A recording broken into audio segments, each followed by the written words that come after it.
दोस्तों, क्या आपको लगता है कि आज की दुनिया का फाइनेंशियल सिस्टम सबकी भलाई के लिए बनाया गया था?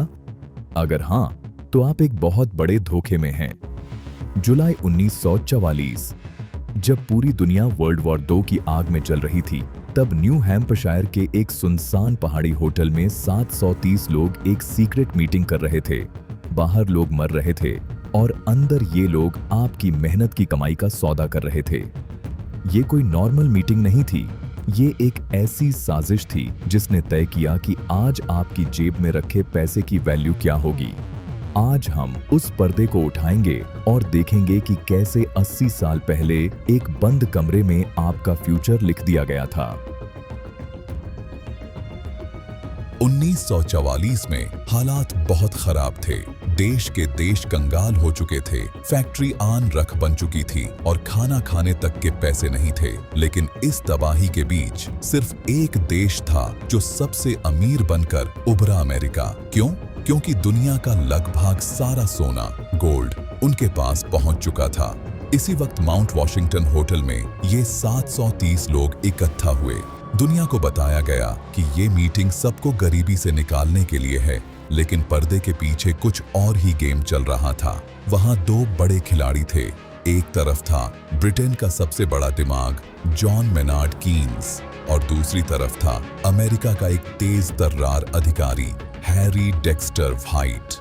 दोनों के बीच एक ऐसी लड़ाई होने वाली थी जो दुनिया का नसीब बदलने वाली थी। जॉन कीन्स एक बहुत बढ़िया आइडिया लेकर आए थे।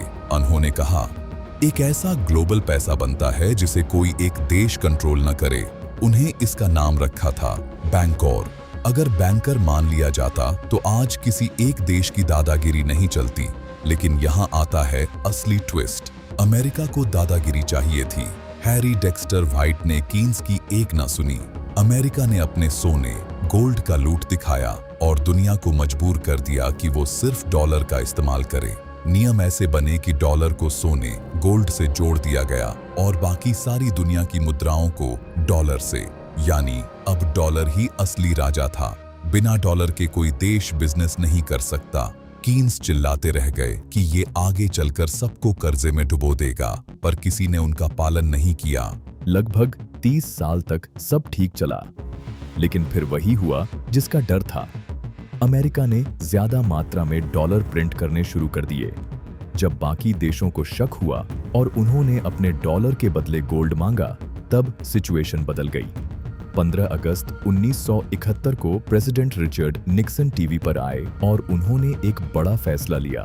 अब डॉलर को गोल्ड में कन्वर्ट नहीं किया जाएगा। इसे कहा जाता है द रग पुल। एक पल में पैसा गोल्ड से अलग हो गया और शुरू हुआ फिएट करेंसी का दौर।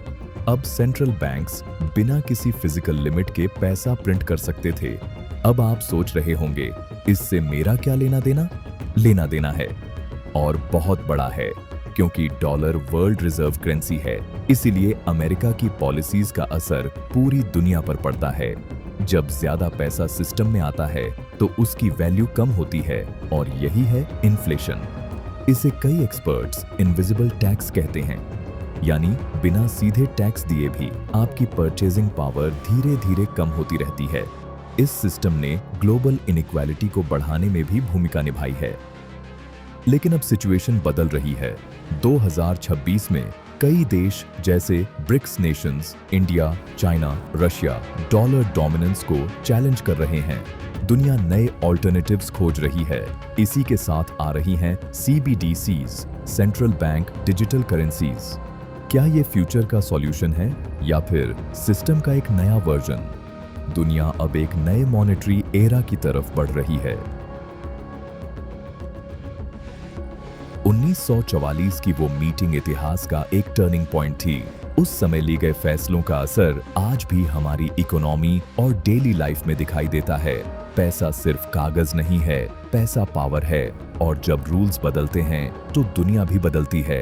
अब सवाल ये है, क्या आप आने वाले बदलाव के लिए तैयार हैं? कमेंट में बताइए, क्या डॉलर का डोमिनेंस खत्म होगा? वीडियो पसंद आए तो लाइक करें और ऐसे ही कंटेंट के लिए सब्सक्राइब करना मत भूलिए।